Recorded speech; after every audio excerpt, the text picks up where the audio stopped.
Hello friends, Assalamu alaikum. Welcome to Hasee's Recipes Tamil. நம்ம இன்னைக்கு வீடியோக்குள்ள போறதுக்கு முன்னாடி Hasee's Recipes Tamil சப்ஸ்கிரைப் பண்ணாதவங்க சப்ஸ்கிரைப் பண்ணிக்கோங்க. பக்கத்துல பெல் ஐகானை கிளிக் பண்ணிக்கோங்க. ஆளுங்கற ஆப்ஷனை கிளிக் பண்ணிக்கோங்க. அப்பதான் நான் போடக்கூடிய எல்லா வீடியோஸும் உங்களுக்கு நோட்டிஃபிகேஷன்ல உடனுக்குடன் வரும்.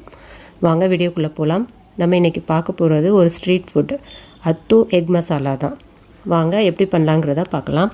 இப்போ எண்ணெயை நல்லா சூடு பண்ணிக்கலாம். நான் 3 பல்லாரி வெங்காயம் கட் பண்ணி வச்சிருக்கேன். இதை நம்ம இப்போ டீப் ஃப்ரை பண்ணி எடுத்துக்கலாம். உங்களுக்கு வெங்காயம் ஜாஸ்தி வேணும்னாலும் நீங்கள் ஆட் பண்ணிக்கலாம். இதே மாதிரி நல்லா டீப் ஃப்ரை பண்ணி எடுத்துக்கோங்க. டீப் ஃப்ரை ஆயிடுச்சு. இப்போ நம்ம வெங்காயத்தை எடுத்துடலாம். நம்ம இப்போ மீதம் உள்ள வெங்காயத்தையும் இதே மாதிரி வறுத்து எடுத்துக்கிடுவோம். இந்த எக் மசாலா நீங்கள் ஒரு தடவை ட்ரை பண்ணிங்கன்னா திரும்ப ட்ரை பண்ணுவீங்க. அந்த அளவுக்கு டேஸ்டியாக இருக்கும். டிஃப்ரெண்ட்டான டேஸ்ட்டோடு இருக்கும்.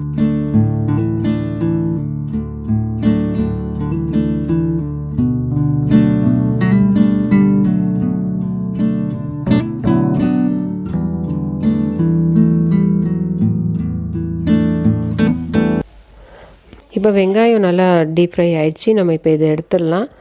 இனி நம்ம பூண்டையும் இதே மாதிரி டீப் ஃப்ரை பண்ணி எடுத்துக்கிடுவோம். நான் ஒரு 20 பல் அளவுக்கு எடுத்து நல்லா நீளமாக நறுக்கி இப்போ நான் வறுத்து எடுக்கிறேன்.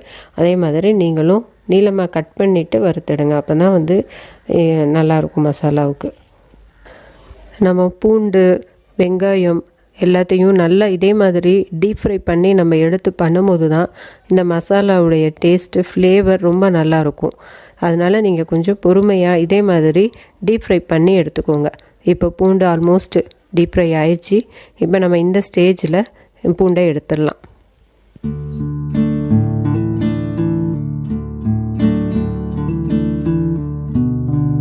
நம்ம இதே எண்ணெயிலேயே சில்லி ஃப்ளேக்ஸ்காண்டி மிளகாவையும் வறுத்து எடுத்துக்கிடுவோம். நான் இதுக்கு ஒரு 15 மிளகாய் எடுத்திருக்கேன்.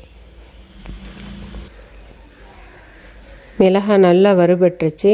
நம்ம இந்த ஸ்டேஜில் நம்ம எடுத்துடணும். இல்லைன்னா கரிஞ்சு போயிடுச்சுன்னா அதோடைய டேஸ்ட்டு மாறிடும். நம்ம மிளகாவை இப்படி வறுத்து சில்லி ஃப்ளேக்ஸ் பண்ணும்போது தான் அதோடைய ஃப்ளேவர் ரொம்ப நல்லாயிருக்கும். இப்போ நம்ம மிக்சியில் இந்த மிளகாவை கொரகொரப்பாக அரைச்சிட்டு வந்துடுவோம். அதுக்கப்புறமேலு நம்ம மசாலா ரெடி பண்ணிக்கிடுவோம். இப்போ இதுக்கு ஃபஸ்ட்டு பூண்டு எடுத்துக்கிடுவோம். நல்லா பூண்டை கையாலே இப்படி உடச்சி விட்டோம்னா நல்லா உடஞ்சிரும். ஏன்னா நல்லா டீப் ஃப்ரை பண்ணினதுனால நல்லா உடச்சி விட்டுட்டு அப்புறம் வெங்காயத்தையும் இதே மாதிரி நல்லா உடச்சி விட்டுருவோம். அதுக்கப்புறம் தேவையான அளவு நம்ம இப்போ அரைச்சிட்டு வந்த இந்த சில்லி ஃப்ளேக்ஸையும் ஆட் பண்ணிக்கிடுவோம். நமக்கு எவ்வளோ காரம் தேவையோ அந்த அளவுக்கு ஆட் பண்ணி மிக்ஸ் பண்ணி இதை ஒரு சைடு வச்சுருவோம். இப்போ நம்ம ஃபில்லிங்க்கு தேவையான பொருட்களை பார்த்துடலாம். சால்ட் வாட்டர் 1 ஸ்பூன் சால்ட்டு தண்ணியில் மிக்ஸ் பண்ணி வச்சிடணும் டேஸ்ட்டுக்காண்டி.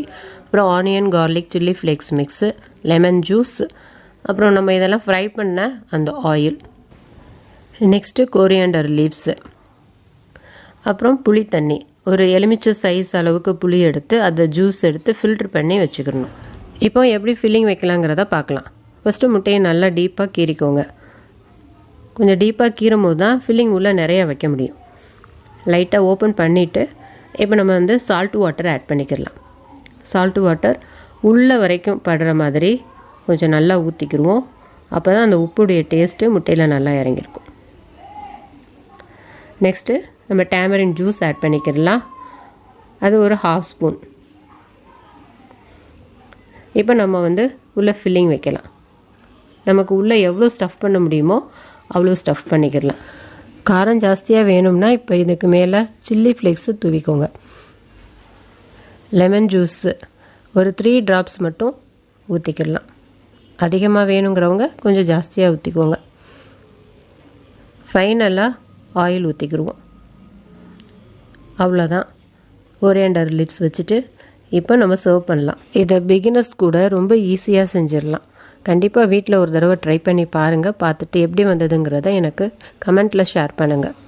இந்த வீடியோ பிடிச்சிருந்துச்சுன்னா லைக் பண்ணுங்கள், ஷேர் பண்ணுங்கள், சப்ஸ்கிரைப் பண்ணுங்கள். தேங்க்ஸ் ஃபார் வாட்சிங்.